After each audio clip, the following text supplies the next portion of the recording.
A mere 5 years ago, Tennessee was a national punching bag when a coaching search led to riots on campus, an athletic director being fired mid-search. If all that wasn't bad enough, just last year, 2021, Tennessee fired Jeremy Pruitt for cause for committing 18 Level 1 NCAA violations. Oh, and had 25 scholarship players lost to the transfer portal. How in the world, Carl, did we go from that to now beating Alabama and the number 3 team in the nation? Amazing culture, the right coach, and a great quarterback. And an offense that is firing on all cylinders right now. Josh Heupel is doing an all-time coaching job. If he holds on and beats Georgia and wins that division, National Coach of the Year candidate, he ended up being the right guy. Since Tennessee has moved on from Phil Fulmer, they have been in football Siberia. And now they've showed that their fans and their program are some of the greatest in the nation, and Josh Heupel has brought them back from the dead. Brandon, what's done it for you? Coaching, quarterback, all those things are helpful, but how has Tennessee gone from the depths of college football to what you're looking at on the screen right now? Yeah, everything Carl said is absolutely correct, but I think the general undercurrent here is great coaching. Josh Heupel's offense has been tremendous everywhere he's gone. Mizzou, UCF, and now Tennessee. He is an amazing coach, has an amazing offensive staff. I go back to this past January, in fact. I was at the coaches convention where everybody comes down, and there's certain little get-togethers where a coach goes up and presents items about their offense, their defense, and their philosophies. And by far, one of the biggest gatherings was when Tennessee staff went up to discuss their offense. Coaches love that offense. They want every little bit of morsel of information they can get about it.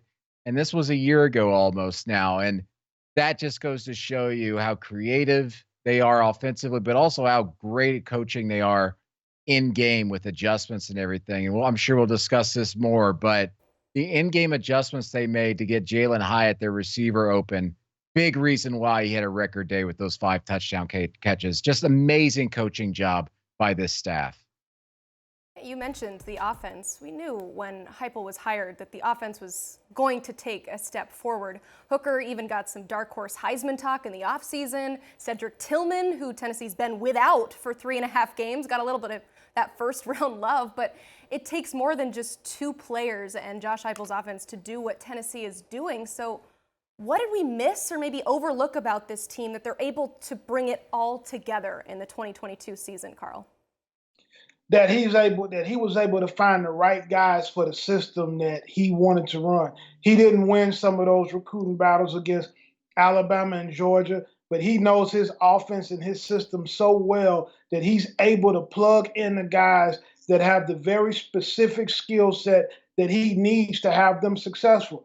One thing that's overlooked about how great his offense also is how well he communicates, from the no-huddle calls to the sight adjustments, to all the in-game stuff that they do. He's proven to be one of the most elite guys in the country at that. He doesn't have a huge personality in the way that guys like Lane Kiffin has had, or guys when you think about Steve Spurrier, but he's proven offensively to be just as effective and just as dominant, and you got to give the man his due right now for the way that his team is playing and the way that his program is being run. He's at the top right now, and he has a fan base and a state that are fanatical about football. And if he can really keep this train on the tracks going, it's no telling how good they can be, not just this season, but in the years to come.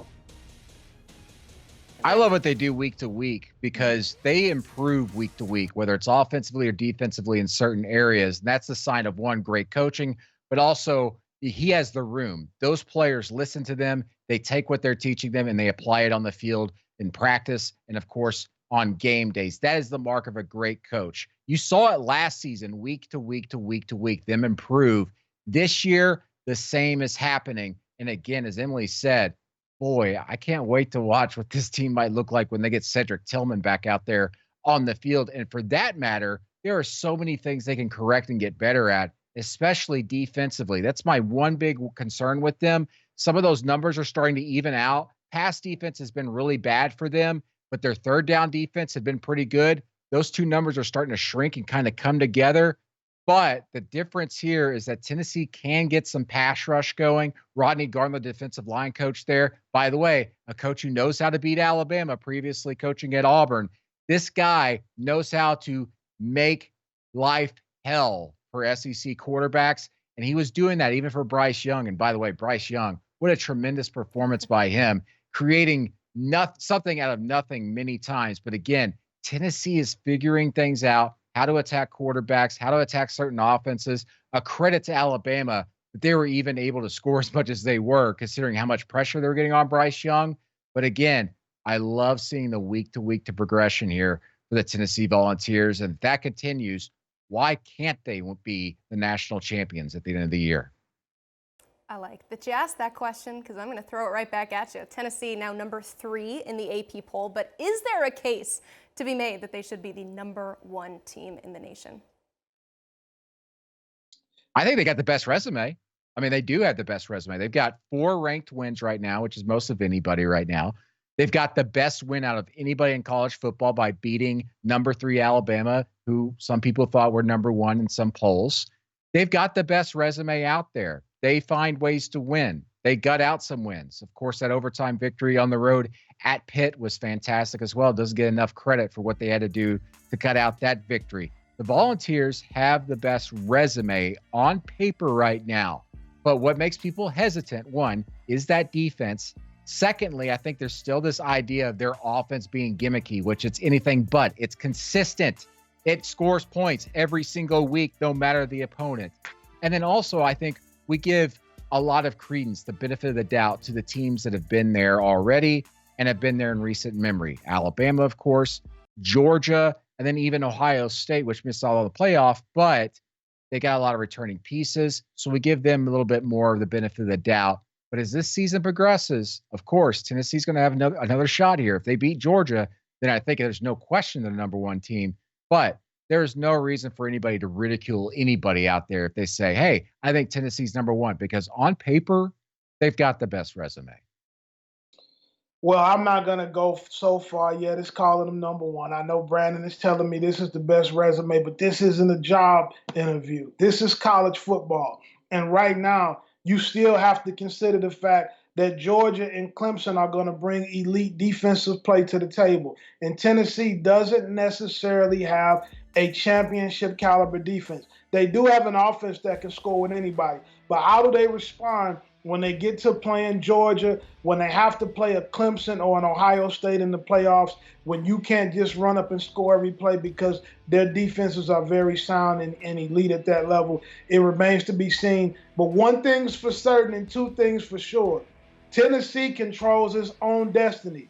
You beat Georgia, and then you win the SEC championship game, and guess what? You in the college football playoffs. You are in the driver's seat for your goals and what you want to be.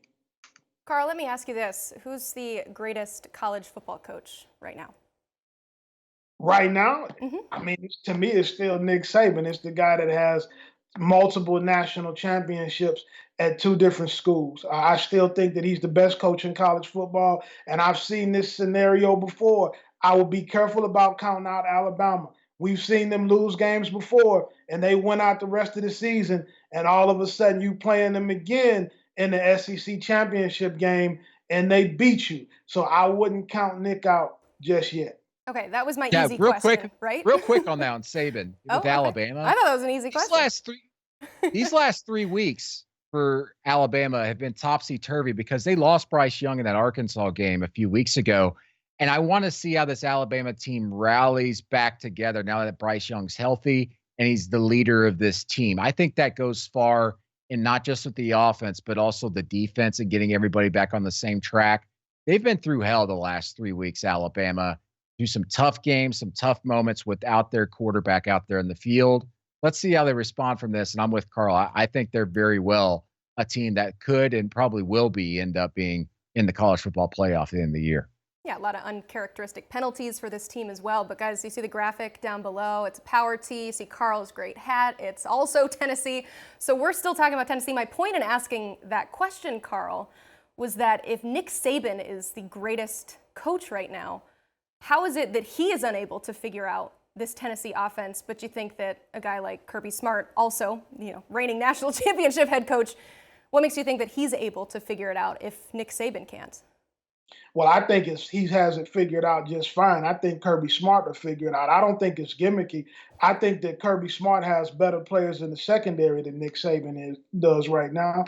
I think that there's been some misses in recruiting in the secondary, and Alabama is not loaded on the back end the way that they have been in the past. I don't think that it's a schematic issue. I think that it's a talent issue, and I don't think that we're giving Tennessee enough credit for how good some of their players are, guys like Jalen Hyatt, and that they have a guy like Hooker at quarterback.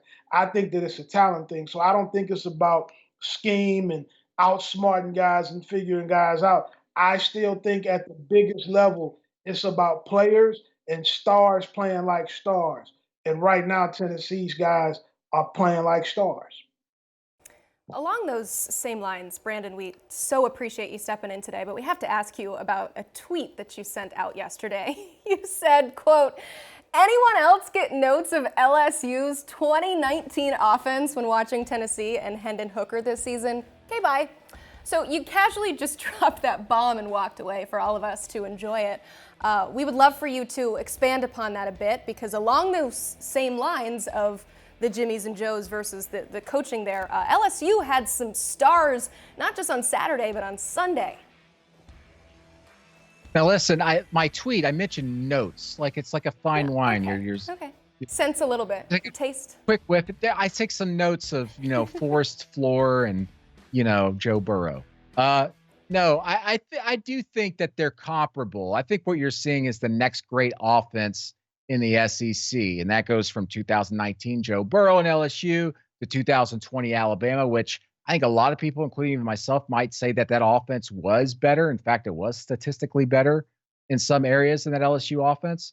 And this Tennessee offense, as I said, they get better week to week under Josh Heupel, and they're still missing Cedric Tillman, a receiver.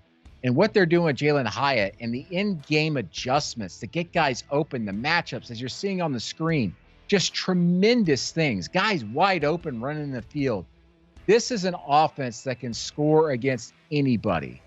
Anybody. I don't care what defense. And I am so amazed by the job that Hendon Hooker has done to play almost flawless football and running an offense that asks him to do so much and to throw the ball so often in a spot where it is potentially dangerous down the field. Again, is this LSU 2019? Maybe not, but I am getting some notes of 2019 LSU, and it is very possible they could be just as good as the Tigers by the end of this season. I love the coaching. I love the players, and I think they're just get going.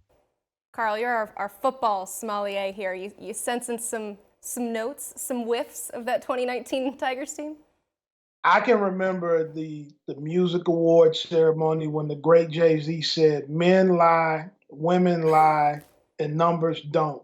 And I'm still upset with Jay-Z that he told you guys that numbers lie to us all the time. Tennessee is doing great on offense. Their numbers are ridiculous.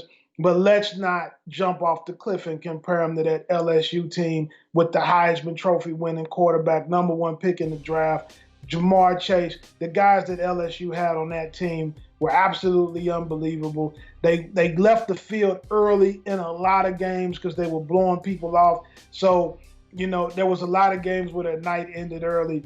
Tennessee is good, but let's pause the LSU 2019 comparisons. And I got a former player of mine and a former assistant coach that are LSU fanatics, and it kills me to say this, but we're not on par with Tennessee with LSU just yet. Not that team. Let's slow down a little bit on that.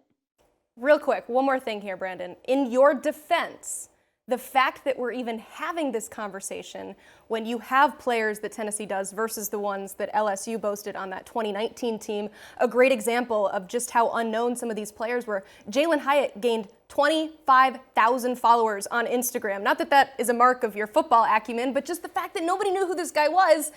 and then he single-handedly catches 5 touchdown passes en route to beating Alabama. What does it say about this Tennessee squad that they're able to do what they're doing with who they've got? Well, I think Hyatt needs to change his name to Grand Hyatt because, man, he's bigger than the hotel chain right now. I mean, you're exactly right. And hey, listen, I can't wait to see what Tennessee's going to do in 2 or 3 years on offense when they get on the recruiting trail with all this cachet that's built up behind them. And of course, the NIL program that they've got going on there. Recruiting is about to skyrocket in Knoxville. The banks of the Tennessee River are about to overflow with talent. So imagine what they could be accomplishing here in a couple of years. But yes, you're exactly right. Again, it goes back to my first point earlier in the show. The coaching is phenomenal. And this is a topic for another day, guys. But I wonder how much Oklahoma fans are sitting there going, Ooh. I wish we would have hired Josh Heupel. Yeah, probably a few Mizzou fans there too, Carl Reed, huh? Well, a couple of things when you talk about recruiting and you talk about a kid like Jalen Hyatt, I think this is what made Josh Heupel successful. Jalen Hyatt played at Dutch Fork High School for a legendary coach in Tom Knotts, a 13-time state champion, and he's had tons of SEC players. So his evaluation, a guy like Josh Heupel is going to trust it, and it ends up getting him a big-time player in Jalen Hyatt. And Brandon, I think that you might need a percentage because you might just have given them an idea on an NIL deal with the Grand Hyatt Hotel. You know, you might have just made the kids some money with that idea right there. But it's great in recruiting for Josh Heupel, Dutch Fork High School in South Carolina, one of the legendary high school programs in the nation, who's produced a ton of talent. And so I think that all those things matter. I talked with Jake Bresky, the director of recruiting at the University of Tennessee last week before the game, and the recruits that they were going to have on campus. And I have never heard him be so excited about the future of Tennessee recruiting as he was during our conversation last week with the real estate that they have in recruiting, the state of Tennessee, the state of Georgia, guys in South Carolina, Charlotte, North Carolina is nearby. Big things in store for the University of Tennessee and their recruiting. Guys, thank you so much. I wish I could just ignore what the producer's telling me in my ear right now, which is move on, enough Tennessee talk. We could do an entire show, but they are off to an impressive start this season.